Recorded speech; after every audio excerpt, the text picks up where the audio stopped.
उसी दौरान में इस साल के प्रारंभ में हमारे राज्य के मुख्यमंत्री को जेल में डालने का काम किया है और षड्यंत्र के तहत में किया है, क्योंकि एक आदिवासी नेता इनसे सहा नहीं जाता है।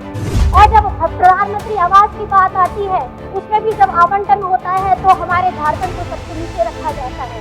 जब खेलो इंडिया की हमारी बात आती है तो उसमें जो सबसे कम पैसा होता है वो झारखंड को मिलता है। माताओं को जो आज घर में बैठ करके सिर्फ ये नहीं देखती कि सरकार किसकी बन रही है, बल्कि घर से बाहर निकल के बूथ में बटन दबा के ये बताती है और अपना राजनीतिक ढंग, उनको राजनीतिक नेता कैसा चाहिए वो ये बताने का प्रयास करती है। माननीय सदस्य श्रीमती कल्पना मुर्मू सोरेन। बहुत बहुत धन्यवाद। सर्वप्रथम जोहार माननीय अध्यक्ष महोदय जी। और सर्वप्रथम इस सभा में हम लोगों ने महामहिम राज्यपाल महोदय जी का अभिभाषण सुना और आज उसी के पक्ष पे सरकार की तरफ से मुझे आपने वक्त दिया अपने कुछ शब्द बोलने के लिए, जिसके लिए मैं आभार प्रकट करना चाहती हूँ। और सर्वप्रथम यहाँ पर मैं आए हमारे चुने हुए सभी पक्ष विपक्ष के साथी सभी को मेरी तरफ से अभिनंदन है, आभार है।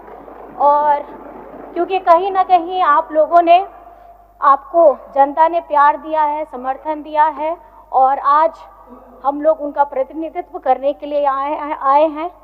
और मैं आपको सिर्फ इतना बताना चाहूँगी कि आदरणीय महामहिम जी ने जो अभिभाषण दिया, उन अभिभाषण से ये हमारे सरकार की कार्य करने की शक्ति, उनकी इच्छा शक्ति, जिस तरीके से वो राज्य को अपनी सरकार से और अपने योजनाओं के तहत उनको अपनी जिम्मेदारी निभा करके उनको खुशहाली देने का काम करने वाली है, यही अभिभाषण में लिखा गया है, जिसका हम अपनी तरफ से बहुत बहुत धन्यवाद करते हैं। क्योंकि अगर आप देखेंगे जब ये चुनाव हुआ, मतदान हुआ, मतदान के बाद सरकार गठित होती है और सरकार गठित होने के बाद लोग यही जानना चाहते हैं कि ये सरकार करना क्या चाहती है। मैं बस इतना बताना चाहती हूँ, क्योंकि ये सरकार अबुआ सरकार है। अबुआ सरकार मतलब अपनों की सरकार। और जो वादे हमारे गठबंधन के साथियों ने वहां जाकर के अपने लोगों के बीच में कही है, हम ये बताना चाहते हैं कि ये अबुआ सरकार झारखंड को समर्पित है और अपने किए गए हर एक वादे को वो धरातल पे लाने के लिए प्रतिबद्ध है। और जो एक एक शब्द लिखे गए हैं उनको हम इस आगामी 5 वर्षों में धरातल में उतारेंगे, ये हम बताना चाहते हैं। आज जब जनादेश मिला है, जनादेश महागठबंधन को मिला है, और जब इस जनादेश से यही पता चलता है माननीय महोदय जी कि पिछले 5 वर्ष की जो सरकार है, 5 वर्ष में अगर आप देख लीजिए तो 2 वर्ष कोविड में गए, 3 वर्ष हाथ में थे और 3 वर्ष में 5 महीने आदरणीय हमारे राज्य के मुख्यमंत्री हेमंत सोरेन जी जेल के अंदर थे।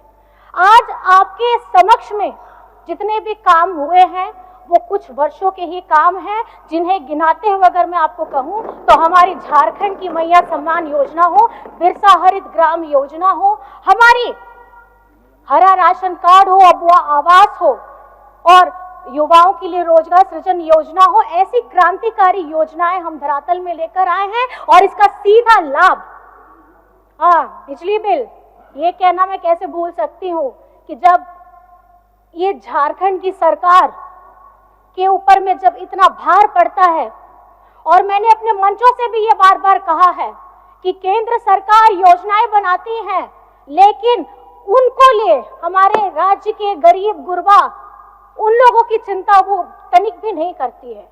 और जब बिजली के बिल आते हैं, इस महंगाई के दौर में जब हमारा खाना पीना, रोटी कपड़ा हर चीज महंगा हो गया है, और उसमें जब लंबे लंबे बिजली बिल आती है, उसका भुगतान करना भी मुश्किल हो जाता है। और राज्य में आज बिजली बिल की माफी की योजना दी गई है, हमारे किसानों को 2-2 लाख का ऋण माफ किया गया है।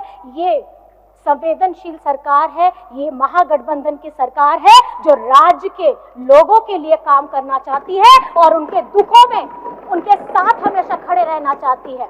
आदरणीय महोदय, ये झारखंड है, अभी हाल ही में हम लोगों ने 24 वर्ष पूरे किए हैं। इस युवा झारखंड में इस राज्य के गठन के समय में झारखंड मुक्ति मोर्चा की एक अपनी पहचान रही है।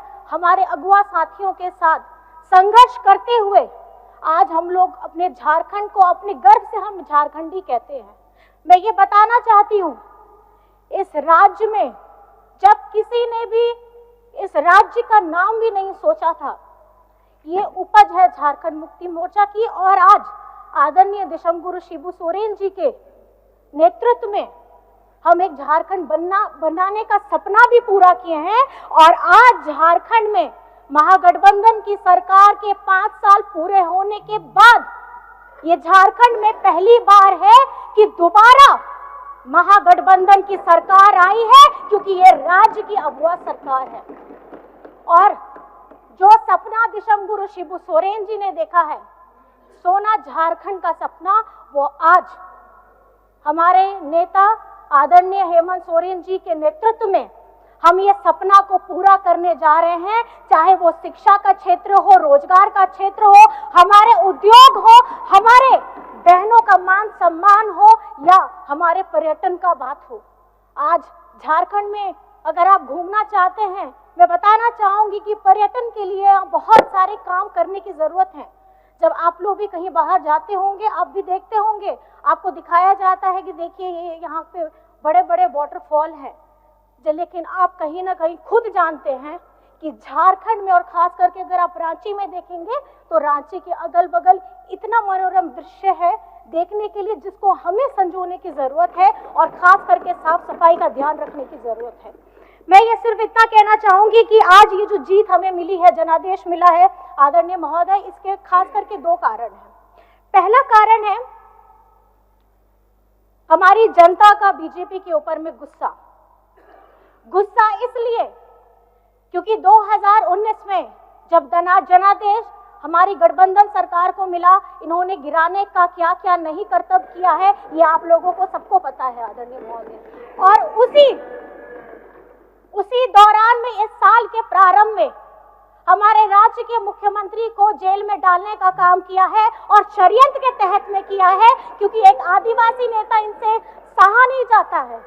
आदिवासी नेता जरूर है और दूसरी पार्टियों में भी है, मैं सम्मान करती हूँ, लेकिन झारखंड के जनहित मुद्दों को, अब उनकी बातों को, उनके ज्वलंत मुद्दों को अगर गंभीरता के साथ, मजबूती के साथ उठाया है, तो आदरणीय हेमंत सोरेन जी ने उठाया है।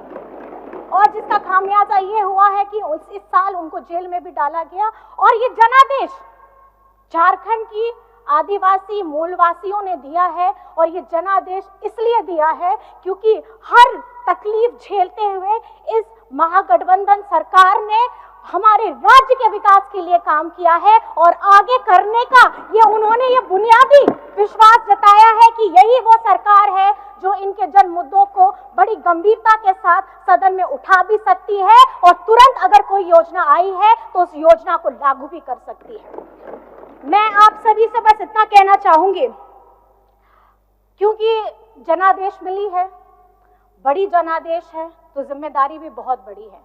और जिम्मेदारी ये बड़ी है कि किस तरीके से हम अपनी जनता की आशाओं का, उनके सपनों को हम पूरा करेंगे, क्योंकि देखते ही देखते 5 वर्ष कैसे पिछला वाला बीत गया है आप सभी जानते हैं, उसी तरीके से 5 वर्ष फिर बीत जाएगा। बस मैं ये कहना चाहूंगी, जिस तरीके से हम लोग अपने सब एक वादों को, अपने सब एक शब्द को जब कहीं पे बोलते हैं, कहीं पे कहते हैं, हमें ये अपने अंदर में संकल्पित करना होगा कि हम उन हर एक शब्दों को जीवित कैसे करें। अपने क्षेत्र की बात हो, अपने राज्य की बात हो। और आज झारखंड में अगर मैं कहना चाहूंगी कि हमारे झारखंड के साथ इस संघीय ढांचे में भरपूर मेरा विश्वास है, और इस विश्वास के साथ मैं बस ये कहना चाहूंगी, ये देश में हमारे राज्य के मजदूरों का सबसे कम न्यूनतम है दर जो उन्हें मिलता है, ये झारखंड को मिलता है। और खासकर सर मुझे बस थोड़ा सा वक्त दीजिएगा, मैं ज्यादा नहीं कुछ बोलना चाहूंगी। और जब प्रधानमंत्री आवास की बात आती है, उसमें भी जब आवंटन होता है तो हमारे झारखंड को सबसे नीचे रखा जाता है। जब खेलो इंडिया की हमारी बात आती है तो उसमें जो सबसे कम पैसा होता है वो झारखंड को मिलता है। तो ये संघीय ढांचा है जिसमें मेरा पूरा जोर होगा कि हमारी केंद्र सरकार उसी तरीके से झारखंड को देखे, जिस तरीके से गुजरात को देखती है, जिस तरीके से महाराष्ट्र को देखती है, जिस तरीके से छत्तीसगढ़ को देखती है। झारखंड गरीब नहीं है, झारखंड को गरीब बनाया जा रहा है। और मेरा सभी से निवेदन ये रहेगा कि आप पार्टी से बढ़ करके उठ करके झारखंड के मुद्दों पर अपनी आवाज को बुलंद करेंगे, चाहे आप किसी भी दल से क्यों ना हो।